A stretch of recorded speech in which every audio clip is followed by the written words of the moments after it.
স্মৃতিপট, ঘটনা শুরুন গল্পের মতো করে।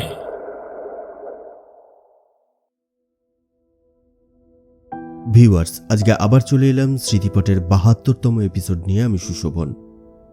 আজকে আমি বেশি কথা বলতে পারবো না, কারণ আমার গলার পরিস্থিতি একদমই ভালো না। সেটা আপনারা আমার ভয়েস শুনলেই বুঝতে পারছেন। তবুও আজকে আমি আপনাদের সামনে একটা নতুন এপিসোড নিয়ে এসেছি, যে এপিসোডে আমি আজকে দুটো ঘটনা আপনাদের সামনে উপস্থাপন করব। আজকের এপিসোডের দুটো ঘটনার মধ্যে প্রথম ঘটনাটা আমাদেরকে লিখে পাঠিয়েছে বিকাশ সরকার, ধুবুলিয়া থেকে। আর আজকের দ্বিতীয় ঘটনাটা আমাদের কাছে এসেছে সুদূর বাংলাদেশের রাজশাহী থেকে। ঘটনাটা পাঠিয়েছে দেবদুলাল বৈদ্য। আজকে কথা বলতে সত্যি খুব কষ্ট হচ্ছে, তবুও আপনাদের সামনে এপিসোড উপস্থাপন করছি। জানি না কেমন হবে, যদি ভুল ত্রুটি হয় ক্ষমা করে দেবেন। আর বেশি কথা বলবো না, তাহলে চলুন শুরু করি আজকের প্রথম ঘটনা।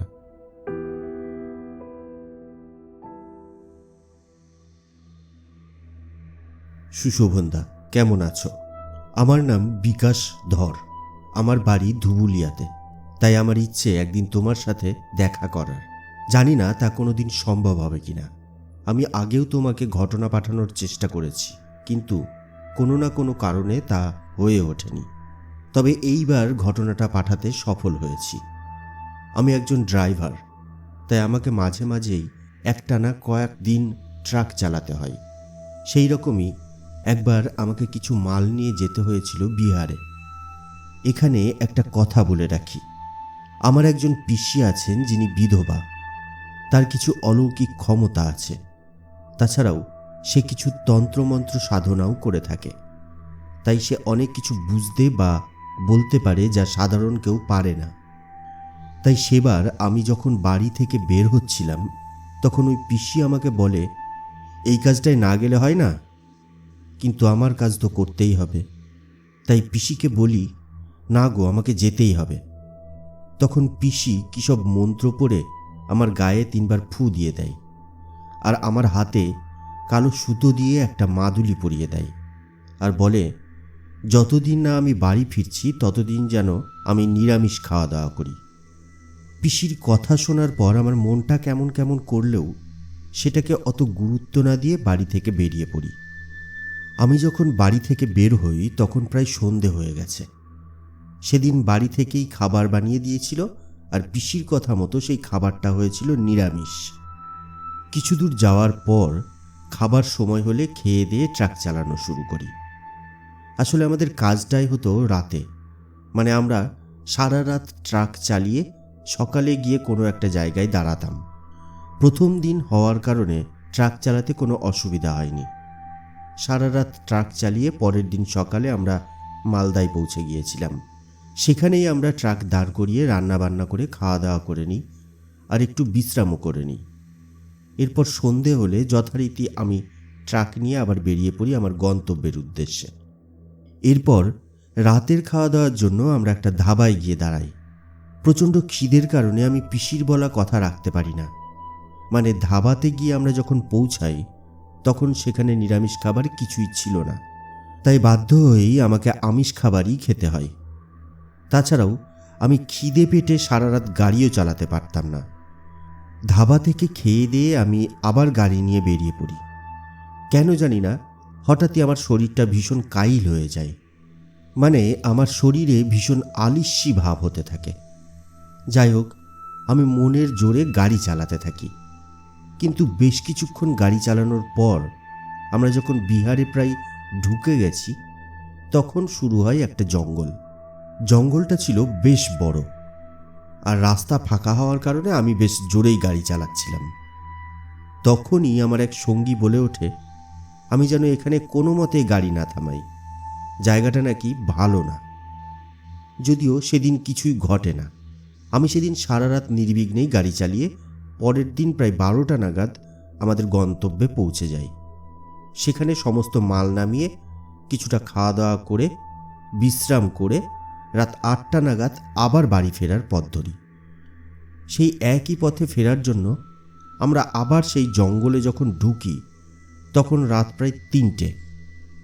কিছু দূর যাওয়ার পর হঠাৎই রাস্তার ধার দিয়ে একজন মহিলাকে হেঁটে যেতে দেখি। আমি বাকিদের উদ্দেশ্যে বলি, এত রাতে এই রাস্তা দিয়ে একা মহিলা যায় কেন? আমার কথা শুনে একজন বলে, তুমি কিন্তু কিছুতে এখানে গাড়ি দাঁড় করাবে না।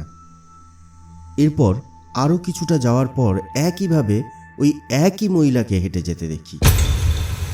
আর সাথে সাথেই বাকিদের দেখানোর জন্য বলি, ওই দেখ সেই মহিলাটা। কিন্তু সাথে সাথেই আমার মনে হয় মহিলাটা তো হেঁটে আসছে, তাহলে সে গাড়ির আগে গেল কি করে? এইসব ভাবতে ভাবতেই আমি কখন যেন একটা ঘোরের মধ্যে চলে গিয়েছিলাম। আর ঠিক তখনই ঘটে একটা অঘটন। আমার গাড়ির ঠিক সামনে চলে আসে সেই মহিলা, আর আমি ব্রেক দেওয়ার আগেই গাড়িটা ওর ওপর দিয়ে চলে যায়। সাথে সাথেই আমি গাড়ি দাঁড় করিয়ে দিই। আমার কাজ দেখে গাড়ির বাকিরা তো বেশ অবাক হয়ে যায়, জিজ্ঞাসা করে কি হয়েছে। কিন্তু আমি তাদের যখন বলি, তোমরা দেখলে না ওই মহিলাটা ট্রাকের তলায় পড়ে গিয়েছে, এটা শুনে ওরা বলে, যাই হোক তুমি তাড়াতাড়ি গাড়ি ছাড়ো, এখানে দাঁড়ানোটা ঠিক না। কিন্তু আমি তাদের কোনো কথায় কান না দিয়ে গাড়ি থেকে নেমে পড়ি কি ঘটেছে দেখার জন্য। কিন্তু আশ্চর্যের বিষয়, আমি যখন গাড়ি থেকে নামি তখন চতুর্দিক ছিল ফাঁকা আর শুনশান। মনেই হচ্ছিল না একটু আগে অত বড় একটা ঘটনা ঘটে গেছে। এইসব দেখার পর আমার মনটাও কেমন যেন একটু ভয়েই দুরু দুরু করে ওঠে। আর সাথে সাথেই আমি গাড়িতে ফিরে গিয়ে গাড়ি ছেড়ে দিই।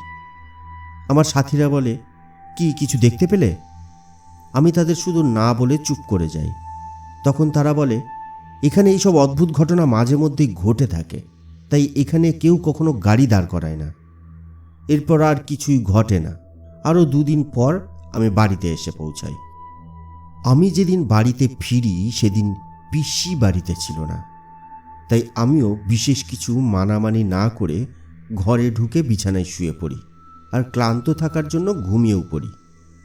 আসলে পিসির নিয়ম ছিল, যখনই কেউ বাড়ি থেকে কয়েকদিনের জন্য অন্য কোথাও যাবে, সে বাড়িতে এসে প্রথমে গরম জলে স্নান করবে, তারপর নিজের ঘরে ঢুকবে। কিন্তু আমি সেদিন সে নিয়মও মানি না। পরের দিন সকালে আমার ঘুম ভাঙে আমার বউয়ের ডাকে। প্রথমেই আমি তাকে দেখে কিছুটা অবাক হয়ে যাই, কারণ সে বিহারীদের মতো করে সামনে আঁচল দিয়ে শাড়ি পরেছিল। আমি তাকে যখন জিজ্ঞেস করি যে সে এভাবে কেন শাড়ি পরেছে, সে বলে তার এভাবেই শাড়ি পরতে ভালো লাগে। এরপর দুপুরে খেতে বসেও আমি আরও একবার অবাক হই। সে হঠাৎই মাছকে মাছলি বলতে থাকে আর বলে সে মাছলি খেতে খুব ভালোবাসে, কিন্তু আমি খুব ভালো করে জানতাম আমার বউ মাছ একদমই পছন্দ করে না। এইসব দেখে আমি তাকে জিজ্ঞাসা করি সে এমন অদ্ভুত আচরণ কেন করছে। এতে করে সে কেমন যেন হকচকিয়ে যায়। আমার বউয়ের এই পরিবর্তন আমার মাও লক্ষ্য করে। আরও একটা ব্যাপার ঘটে সেদিন রাতে। আমার বউ এক গ্লাস দুধ হাতে নিয়ে ঘরে ঢোকে আর বলে, ও জি আপের দুধ পিলো। এটা শুনে আমি তাকে বলি, এই তুমি কি বলছো? সাথে সাথেই সে বলে ওঠে, মানে আমি বলছি তুমি দুধটা খেয়ে তারপরে ঘুমাও।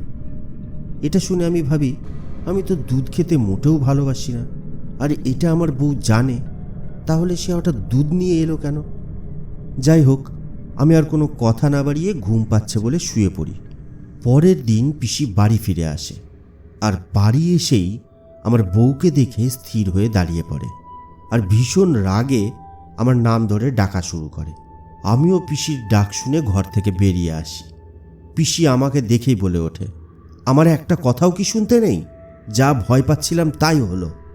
এরপর আমার বউয়ের হাত ধরে এক প্রকার টানতে টানতে তুলসী গাছের কাছে নিয়ে এসে দাঁড় করায়, আর কিসব যেন মন্ত্র পড়ে আর তুলসী তলার মাটি বউয়ের গায়ে ছিটাতে থাকে। তখন আমার বউও কেমন যেন ভয়ে কুঁকড়ে যায়। পিসি এইবার বলে, তোর এত লোভ কেন? আর তুই কোন সাহসে এখানে এসেছিস? তুই এখনই চলে যা। তখন দেখি আমার বউও ভীষণ রেগে পিসির দিকে তেড়ে আসতে থাকে আর বলে, আমি তো সংসার করতে চাই, কেউ কেন আমাকে সংসার করতে দেয় না? পিসি তখন আবার তুলসীতলার মাটি বউয়ের গায়ে ছুঁড়ে মারে আর বলে, তোর এখানে সংসার করা হবে না, তুই চলে যা, না হলে তোর অবস্থা আমি খারাপ করে দেবো। এভাবে বেশ কিছুক্ষণ চলার পর হঠাৎই আমার বউ অজ্ঞান হয়ে পড়ে যায়। তখন পিসি গঙ্গা জল এনে বাড়ির সর্বত্র ছিটিয়ে দেয় আর মন্ত্র পড়ে বাড়ি বেঁধে দেয়। এরপর সমস্ত ঠিক হয়ে যায়। কিন্তু আমি আজও জানি না সেদিন কি হয়েছিল আর আমার বউয়ের উপরই বা কে ভর করেছিল। পিসি যদিও আমার কাছে সমস্ত কিছু শুনে বলেছিল সেদিন রাতে জঙ্গলে দেখা ওই মহিলাই আমার সাথে এসে আমার বউয়ের উপর ভর করেছিল।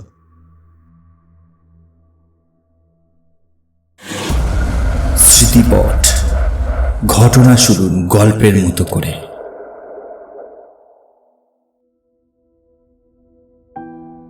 প্রথমেই ধন্যবাদ জানাই বিকাশ সরকারকে এত সুন্দর একটা ঘটনা আমাদেরকে উপহার দেওয়ার জন্য। তারপর বলি যে আজকে যেহেতু আমি বেশি কথা বলতে পারছি না, সেই জন্য আজকে বেশি কথা বলছি না। তবে আপনাদের এই ঘটনা কেমন লাগলো সেটা অবশ্যই জানিয়ে দেবেন। আর এর সঙ্গে জানিয়ে দিই যে আমাদের এখানে বলা প্রত্যেকটা ঘটনা আমাদের বিভিন্ন শ্রোতা বন্ধুরা আমাদেরকে মেল অথবা হোয়াটসঅ্যাপের মাধ্যমে জানিয়ে থাকেন। এই ঘটনাগুলোকে বিশ্বাস করা অথবা না করা পুরোটাই নির্ভর করছে শ্রোতা বন্ধুদের নিজেদের ওপরে। তাই আমি বলি এই ঘটনাগুলোকে এন্টারটেনমেন্ট হিসেবে গ্রহণ করাই হবে সব থেকে যুক্তিযুক্ত। আমাদের চ্যানেল কোনোভাবেই কোনো রকম কুসংস্কারকে প্রমোট করে না। এরপরেই বলি যে আমাদের এখানে যদি আপনারা আপনাদের জীবনে ঘটে যাওয়া বা আপনাদের পরিচিত মানুষদের জীবনে ঘটে যাওয়া বিভিন্ন ভয়ের ঘটনা শুনতে অথবা শোনাতে চান, তাহলে দেরি না করে ঝটপট লিখে পাঠিয়ে দিন আপনাদের ঘটনা আমাদের মেল আইডিতে। আমাদের মেল আইডি হল sushobanbiswas86@gmail.com। এছাড়াও আপনারা চাইলে আপনাদের ঘটনা আমাদেরকে লিখে অথবা ভয়েস মেসেজ করে পাঠিয়ে দিতে পারেন আমাদের হোয়াটসঅ্যাপ নম্বরে। আমাদের হোয়াটসঅ্যাপ নম্বর হলো 7001442166। আপনাদের সুবিধার জন্য আমাদের মেল আইডি এবং হোয়াটসঅ্যাপ নম্বর দুটোই নিচের ডেসক্রিপশন বক্সে দেওয়া থাকলো, সেখান থেকেই প্রয়োজন পড়লে দেখে নিতে পারেন। এরপরে চলে যাব সোজাসুজি আমাদের দ্বিতীয় ঘটনার দিকে। তবে দ্বিতীয় ঘটনা শুরু করার আগেই আমি বলে রাখি যে এই ঘটনাটা যে ভাষায় দেবদুলাল বাবু আমাদেরকে পাঠিয়েছেন সেই ভাষায় আমি আপনাদেরকে শোনাতে পারবো না। সেই জন্য দেবদুলাল বাবুর কাছ থেকে পারমিশন নিয়েই আমি সেই ভাষার পরিবর্তন করেছি। এটা সম্পূর্ণভাবেই আমার অক্ষমতা যে আমি সেই ভাষা আপনাদেরকে পরিবেশন করতে পারছি না। যাই হোক, তাহলে চলুন শুনে নেওয়া যাক আজকের দ্বিতীয় ঘটনা।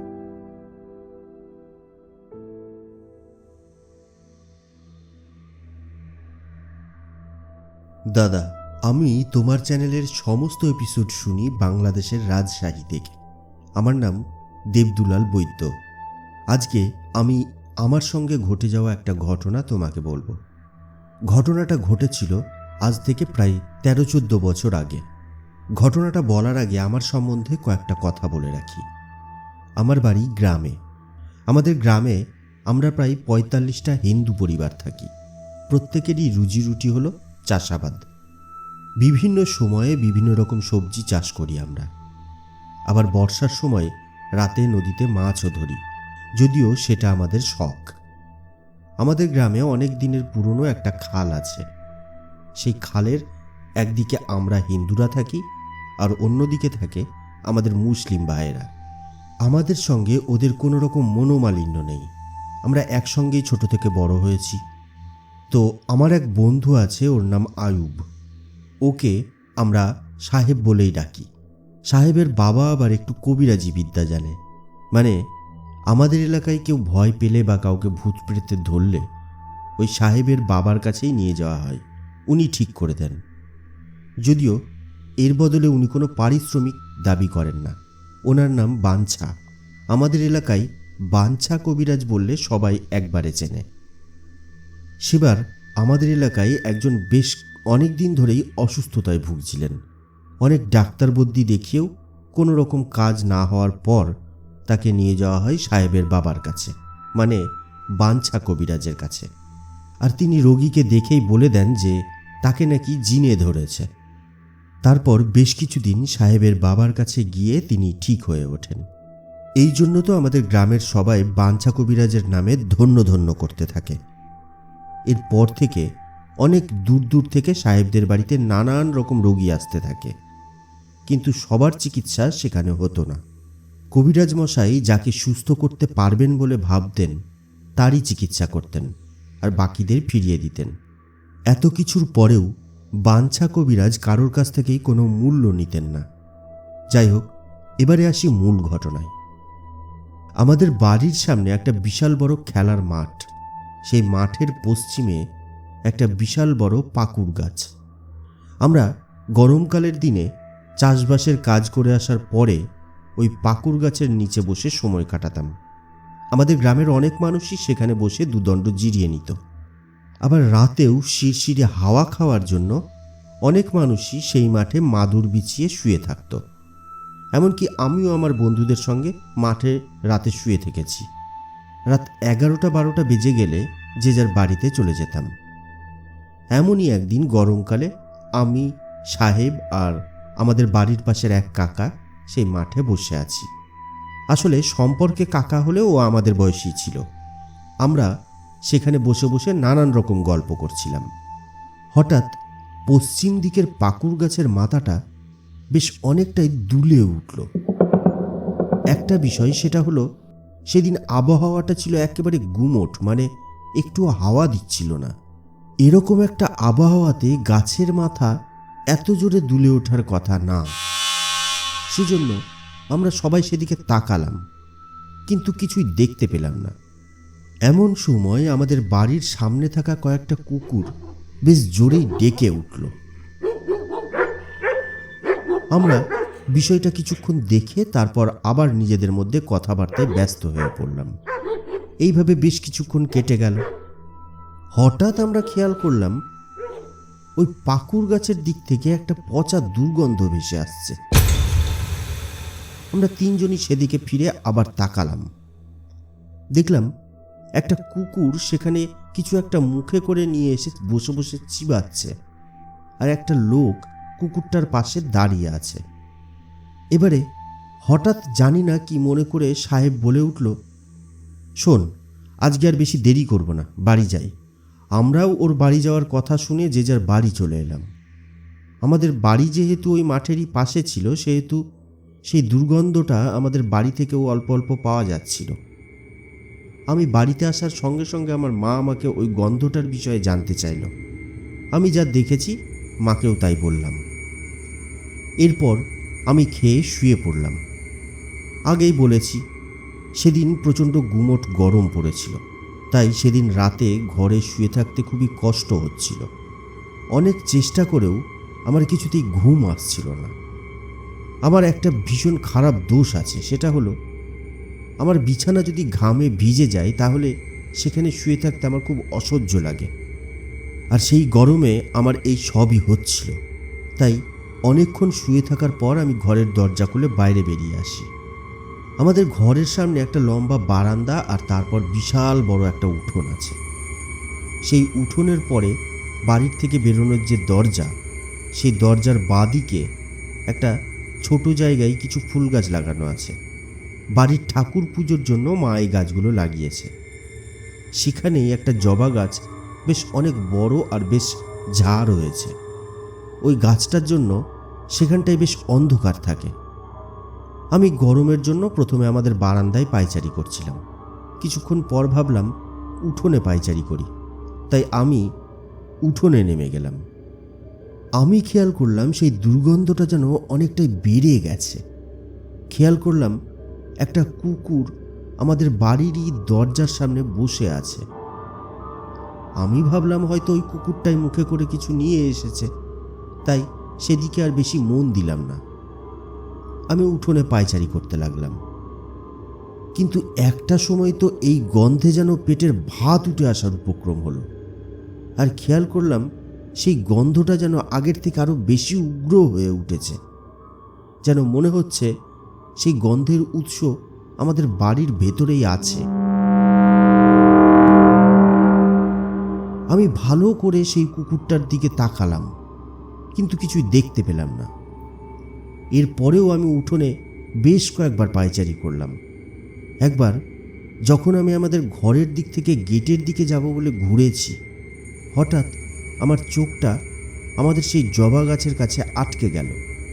আমি পরিষ্কার দেখলাম সেই গাছের পাশের আবঝা অন্ধকারে একটা মানুষ দাঁড়িয়ে আছে, আর সে শুধু আমাকেই দেখছে। আর আমার যেন মনে হলো এই এতক্ষণের যে দুর্গন্ধ সেটা ওই মানুষটার গা থেকেই চারিদিকে ছড়িয়ে পড়ছে। আমি কিন্তু তখনও কোনো ভয় পাইনি। আমি ভেবেছিলাম হয়তো কোনো মানুষ হবে, তাই জোরে চিল্লিয়ে বলে উঠলাম, কে রে ওখানে? আর এখানে দাঁড়িয়ে এত রাতে কি চাই? হঠাৎ দেখলাম লোকটা নিজের সব কটা দাঁত বের করে হা হা করে হেসে উঠল। সেই হাসি কোনো মানুষের হতেই পারে না। আমি এর পরেও সেই লোকটার দিকে ছুটে গেলাম। যখন আমার আর সেই লোকটার মধ্যে দূরত্ব 2 হাত হবে, তখন লোকটা যেন আমার চোখের সামনে কোথায় মিলিয়ে গেল। এই দেখা মাত্র ভয়ে আমার সারা শরীর যেন কেমন করে উঠল। আমি সেখান থেকে ছুটতে নিজের ঘরের দিকে চলে আসতে চাইলাম, কিন্তু কিছুতেই পারলাম না। অনেকক্ষণ চেষ্টা করার পর আমার মনে হলো যে কেউ যেন আমার শরীরের সারা শক্তি এক মুহূর্তে কেড়ে নিয়েছে। হঠাৎ সেই হাসির আওয়াজটা আবার আমার কানে ভেসে উঠল। আমি দেখলাম সেই লোকটা হাসতে হাসতে আমার ঘরে ঢুকে গেল, আর এটা দেখা মাত্রই আমি সেখানেই অজ্ঞান হয়ে পড়ে গেলাম। পরের দিন সকালে আমাকে প্রথম আমার মা সেখানে পড়ে থাকতে দেখে। তারপর মা ভয়ে চিল্লিয়ে ওঠে। আমার বাবা আর পাশের বাড়ির সেই কাকা এসে আমাকে ধরাধরি করে ঘরে নিয়ে গিয়ে জ্ঞান ফেরায়। তারপর আমাকে অনেক কিছুই জিজ্ঞাসা করে, কিন্তু আমি কিছুই তাদের বলি না, কারণ আমি ভেবেছিলাম যে আমি যদি বলি তাহলে হয়তো ওরা ভয় পাবে। কিন্তু এখন ভাবি যে এটা আমার একটা ভুল ভাবনা ছিল। এরপর থেকে সন্ধে হলেই আমি কেমন যেন সেই গন্ধটা পেতাম, আর যেদিকে অন্ধকার সেদিকে তাকালেই সেই লোকটাকে আর ওই কুকুরটাকে দেখতে পেতাম। এইভাবে প্রায় দিন 15 কেটে গেল। আমার পরিষ্কার মনে আছে সে সময় অন্ধকার দেখলেই আমি ভয়ে কুঁকড়ে যেতাম। যদিও সারাদিন আমি ভালোই থাকতাম, রাতে ঘুম আর খাওয়া দাওয়া উড়ে গেছিল। আমাকে দেখে আমার বাড়ির লোক ভীষণ চিন্তায় পড়ে গেছিল। হঠাৎ একদিন সাহেব আমার সঙ্গে দেখা করার জন্য আমার বাড়িতে আসে। আমার মা আমার অবর্তমানে সাহেবকে সব বলে, আর সঙ্গে সঙ্গেই সাহেব বাড়ি গিয়ে ওর বাবাকে ডেকে নিয়ে আসে। উনি আমাদের বাড়িতে এসে আমাকে দেখেই বলে যে আমার পেছনে নাকি ভয়ঙ্কর কোনো প্রেতের ছায়া পড়েছে। এরপর তিনি আমাকে ঝাড়ফুঁক করে 3 দিনের চেষ্টায় এই ভয়ের হাত থেকে রক্ষা করেন। পরে অবশ্য একজন সাধু মাপের লোক আমাকে বলেছিল যে আমি যাকে দেখেছিলাম সে নাকি কোনো প্রেত ছিল না, সে একজন ভালো পুণ্যাত্মা ছিল। আমি বেফালতু তাকে দেখে ভয় পেয়েছিলাম, আর সে নাকি আমাকে ভালো কিছুই দিতে এসেছিল। আমার ক্ষমতা হয়নি তার কাছ থেকে সেটা নেওয়ার। তবে আমি বুঝতে পারি না যে কোনটা ঠিক, বাঞ্ছা কবিরাজের কথা নাকি সেই সাধুর কথা। স্মৃতিপট, ঘটনা শুনুন গল্পের মতো করে। সম্পূর্ণ ঘটনা শোনার পর প্রথমেই দেবদুলাল বাবুকে জানাই অশেষ ধন্যবাদ। তারপরে বলি যে এই ঘটনা শোনার পর আমি কোনো রকম মন্তব্য করতে পারবো না। এই মন্তব্য করার দায়িত্ব আমি প্রতিদিনের মতো আপনাদের উপরেই ছেড়ে দিলাম। এই ঘটনা এবং সম্পূর্ণ এপিসোড শুনে আপনাদের কার কি মনে হলো সেটা অবশ্যই নিচের কমেন্ট বক্সে কমেন্টস করে জানিয়ে দিন।